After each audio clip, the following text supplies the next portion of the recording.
لفظ کی دو قسمیں کی تھیں، متحد المعنی اور متکثر المعنی۔ متحد المعنی اور اس کی تقسیم ہم نے پڑھ لی، عالم متواتی مشکک۔ لفظ اگر متکثر المعنی ہو تو اس کی 4 قسمیں ہیں۔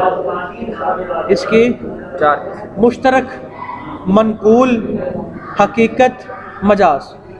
لفظ اگر متکثر المعنی ایک لفظ کے کثیر معنی ہیں تو اس کی 4 قسمیں ہیں، مشترک، منقول، حقیقت، مجاز۔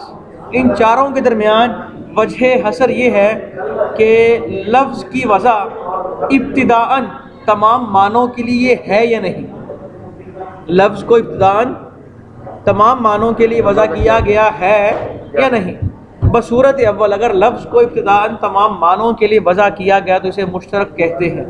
جیسے لفظ عین، اس کی ابتداءً وضع کی گئی آنکھ کے لیے، گھٹنے کے لیے، چشمے کے لیے، سونے کے لیے، ابتداءً ہی تمام معانی کے لیے اس لفظ کو وضع کیا گیا، اسے کیا کہیں گے؟ مشترک۔ کیا کہیں گے؟ مشترک۔ بصورت ثانی اگر لفظ کو ابتداءً تمام معنی کے لیے وضع نہیں کیا گیا تو پھر 2 صورتیں ہیں، یا تو لفظ کو وضع کیا گیا ابتداءً ایک معنی کے لیے، لفظ کو وضع کیا گیا ابتداءً ایک معنی کے لیے، بعد میں اس کا استعمال دوسرے معنی کے لیے ہونے لگا، دوسرے معنی کے لیے ہونے لگا، مگر پہلے معنی کو چھوڑ دیا گیا، پہلے معنی کو چھوڑ، تو اسے منقول کہیں گے، اسے منقول کہیں۔ دوبارہ دیکھو، لفظ کی وضع ابتداءً تمام معنوں کے لیے مشترک، لفظ کی وضع تو ایک معنی کے لیے لیکن بعد میں اسے دوسرے معنی میں استعمال کیا جانے لگا مگر پہلا معنی بالکل چھوڑ دیا گیا، تو کیا کہیں گے اسے؟ منقول۔ منقول کہیں گے۔ منقول کی قسمیں بتاتا ہوں ابھی۔ تیسری صورت ہے کہ لفظ کو وضع کیا گیا ایک معنی کے لیے لیکن بعد میں اس کا استعمال دوسرے معنی کے لیے، لیکن کبھی پہلا معنی مراد ہوتا ہے اور کبھی دوسرا معنی مراد ہوتا ہے، کبھی پہلا معنی اس معنی کا دونوں معنی مراد ہوتے ہیں لیکن کبھی پہلا اور کبھی دوسرا۔ اگر پہلے معنی مراد ہو، پہلا معنی مراد ہو تو یہ حقیقت ہے اور دوسرا معنی مراد ہو تو یہ مجاز ہے۔ اسد وضع کیا گیا اسے درندے کے لیے لیکن اس کا استعمال آج کل بندوں کے لیے بھی ہوتا ہے، خاص کوئی نہیں۔ اسد سے حیوان مفترس بھی مراد ہوتا ہے اور اسد سے آدمی شخص معین بھی مراد ہوتا ہے، تو جب اسد بول کر حیوان مفترس مراد لیں گے تو یہ حقیقت ہے، اور جب اسد بول کر شخص معین مراد لیں گے تو یہ مجاز۔ سمجھ آ گئی 4 قسمیں، مشترک، جس کو ابتدا منقول، حقیقت، مجاز۔ منقول کے 3 صورتیں ہوں گے، منقول عرفی، منقول شرعی، منقول اصطلاحی۔ منقول عرفی کہ لفظ کو تبدیل کرنے والے جو لوگ ہیں وہ اہل عرف ہیں۔ وہ کون ہیں؟ اہل عرف۔ لفظ کو تبدیل کرنے والے کون ہیں؟ عرفی۔ وہ کون ہیں؟ جیسے کہ لفظ تھا دابہ، اس کی وضع کی تھی کلو ما یدب علی الارض، ہر وہ چیز جو زمین پر چلے، وہ کوئی بھی ہے، لیکن عرف والوں نے دابہ کو گھوڑوں اور چپاہوں کے ساتھ خاص کر دیا، انسانوں کو اس سے ختم کر دیا۔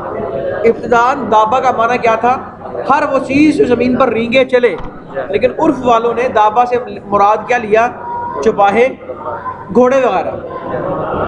منقول شرعی کہ جس میں معنی نقل کرنے والے جو ہیں وہ اہل شرع، جیسے کہ لفظ صلاۃ، اس کی وضع تو ہوئی تھی ابتداءً دعا کے لیے لیکن اہل شرع نے صلاۃ کو ارکان مخصوصہ کے لیے خاص کر دیا۔ اب صلاۃ کا معنی کیا ہے؟ تکبیر تحریمہ، قیام، قرات، رکوع، سجود، قومہ وغیرہ وغیرہ، اب صلاۃ اس کا نام۔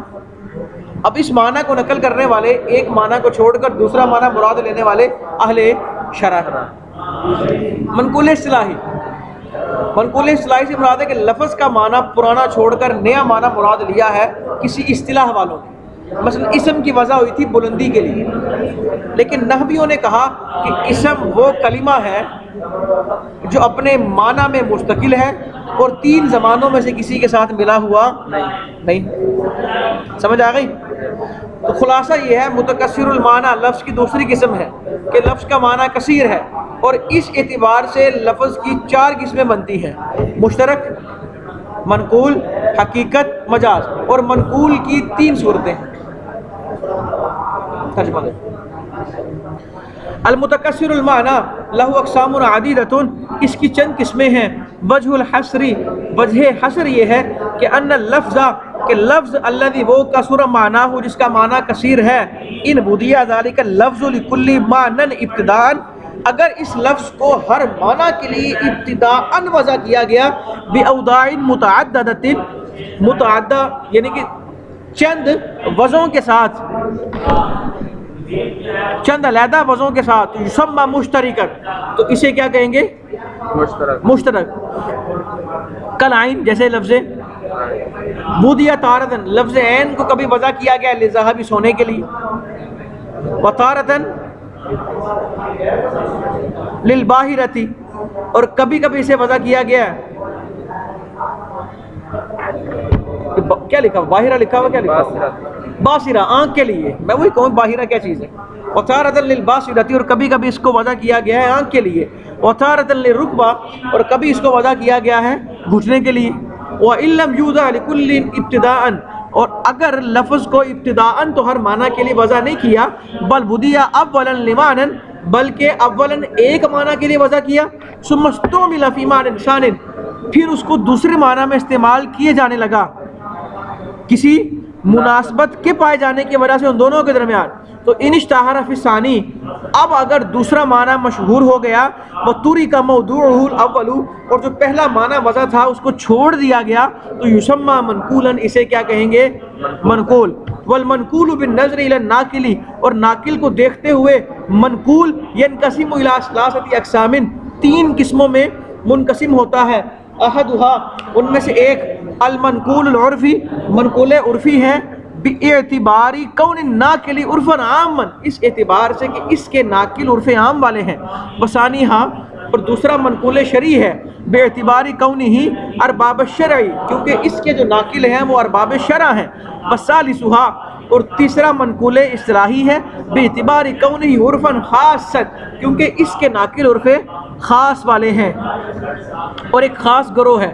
مثال الاولی، منقول عرفی کی مثال، جیسے کہ لفظ دابہ اصل میں وضع کیا گیا تھا لما، ہر اس چیز کے لیے، یدب علی الارض، جو زمین پر چلے، ثم نقل لہ العامۃ، پھر اہل عام نے، پھر عام لوگوں نے اسے منتقل کر دیا، للفرسی، گھوڑوں کی طرف، او لذات القوائم الاربع، یہ 4 پاؤں والے جانوروں کی طرف۔ مثال الثانی، منقول شرعی کی مثال، کلفظ صلاۃ، جیسا کہ لفظ صلاۃ، کان فی الاصل بمعنی الدعاء، اصل میں اس کا معنی دعا تھا، ثم نقلہ الشارع، پھر شارع نے اسے نقل کر دیا الی ارکان مخصوصۃ، ارکان مخصوصہ کی طرف۔ مثال الثالثی، منقول اصطلاحی کی مثال، کلفظ الاسم، جیسے لفظ اسم، لغت میں اس کا معنی تھا العلو، بلندی، ثم نقلہ النحاۃ، پھر نحویوں نے اس معنی کو نقل کر دیا الی کلمۃ مستقلۃ، ایسے مستقل کلمے کی طرف جو دلالت میں مستقل ہے، غیر مقترنۃ بزمان من الازمنۃ الثلاثہ، اور 3 زمانوں میں سے کسی زمانے کے ساتھ ملا ہوا نہیں۔ یہ درمیان میں ایک جملہ معترضہ کے طور پر انہوں نے منقول کی قسمیں بتا دی۔ اب واپس پیچھے سے ربط جوڑو کہ لفظ کا معنی ابتداءً تمام معنوں کے لیے وضع کیا گیا لفظ کو یا نہیں؟ ابتداءً تمام معنوں کے لیے وضع کیا تو مشترک، اور اگر ابتداءً تمام معنوں کے لیے وضع نہیں کیا تو پھر 2 صورتیں ہیں کہ لفظ کو وضع کیا گیا پہلے ایک معنی کے لیے، پھر دوسرے معنی میں استعمال ہوا، اب دوسرا معنی مشہور ہو گیا اور پہلے کو چھوڑ دیا، تو یہ منقول ہے۔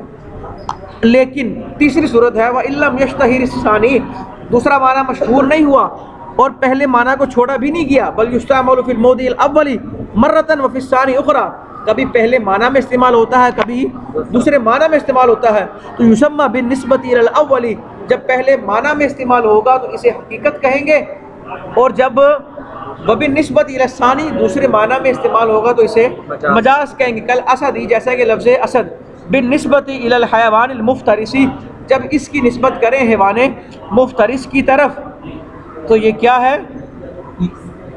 اچھا، جیسے کہ اسد کبھی اس کی نسبت ہوتی ہے حیوان مفترس کی طرف اور کبھی بہادر آدمی کی طرف، جب اس کی نسبت اول کے ساتھ ہے یعنی کہ حیوان مفترس کے ساتھ تو یہ حقیقت ہے، اور جب اس کی نسبت ثانی کے ساتھ ہے یعنی کہ بہادر آدمی کے ساتھ تو یہ مجاز ہے۔